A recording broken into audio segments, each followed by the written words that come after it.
Dear students, आज हम कोशिका के साइज व शेप के बारे में डिस्कस करेंगे।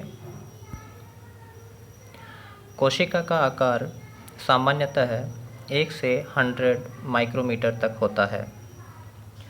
प्रोकैरियोटिक कोशिकाएं 0.5 माइक्रोमीटर से 10 माइक्रोमीटर तक व यूकैरियोटिक कोशिकाएं 10 to 100 माइक्रोमीटर तक होती है।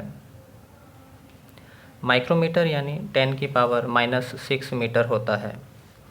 इतने सूक्ष्म आकार को हम माइक्रोस्कोप के माध्यम से ही देख सकते हैं, क्योंकि हमारी आँखों की देखने की क्षमता या रिजोल्यूशन लिमिट 0.2 मिलीमीटर होती है। माइक्रोस्कोप भी प्रकाश के स्रोत के आधार पर 2 प्रकार के होते हैं, एक लाइट माइक्रोस्कोप व इलेक्ट्रॉन माइक्रोस्कोप।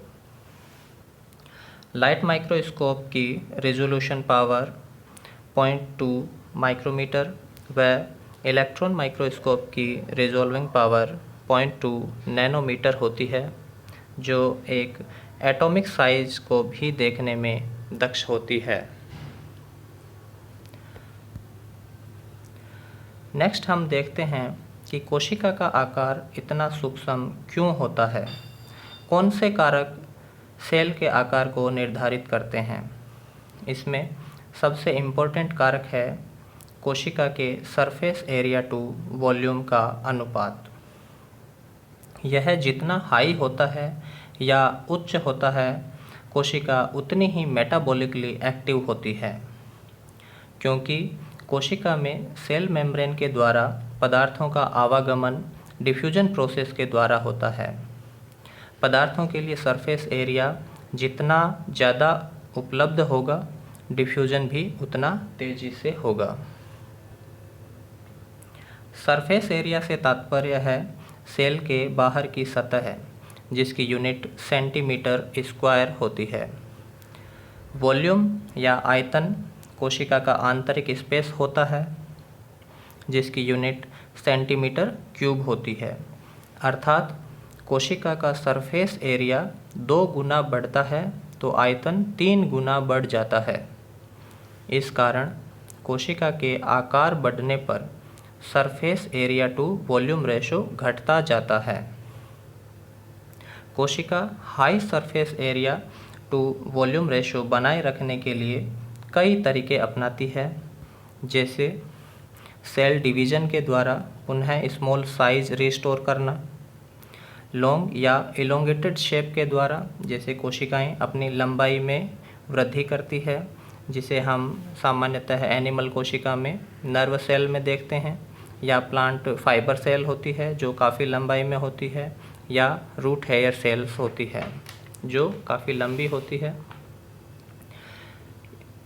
या फिर वो सेल मेम्ब्रेन की फोल्डिंग द्वारा, जिसे हम इंटेस्टाइनल सेल या विलाई कहते हैं, या माइटोकॉन्ड्रिया की जो इनर मेम्ब्रेन होती है उसमें क्रिस्टी के रूप में भी फोल्डिंग पाई जाती है। तो सेल फोल्डिंग के द्वारा भी अपना सरफेस एरिया इंक्रीज़ कर सकती है व सेल का साइज बड़ा हो सकता है। प्लांट सेल का साइज सामान्यतः एनिमल सेल से बड़ा होता है, फिर भी मेटाबॉलिकली एक्टिव होती है, क्योंकि प्लांट सेल का ज़्यादातर भाग वैक्यूल द्वारा घिरा होता है, जो केंद्रीय भाग में स्थित होती है, जबकि सेल ऑर्गेनेल्स व न्यूक्लियस परिधि की तरफ अरेंज होते हैं। प्लांट सेल की जो शेप है वो सामान्यतः रेक्टेंगुलर या आयताकार शेप में होती है, जबकि एनिमल सेल है वो ऑलमोस्ट राउंड शेप में या फंक्शन के अकॉर्डिंग अपनी अलग अलग शेप ग्रहण करती है। नेक्स्ट हम बात करते हैं कोशिका की संरचना की। कोशिका की जो संरचना है उसे हम 3 भागों में डिवाइड कर सकते हैं।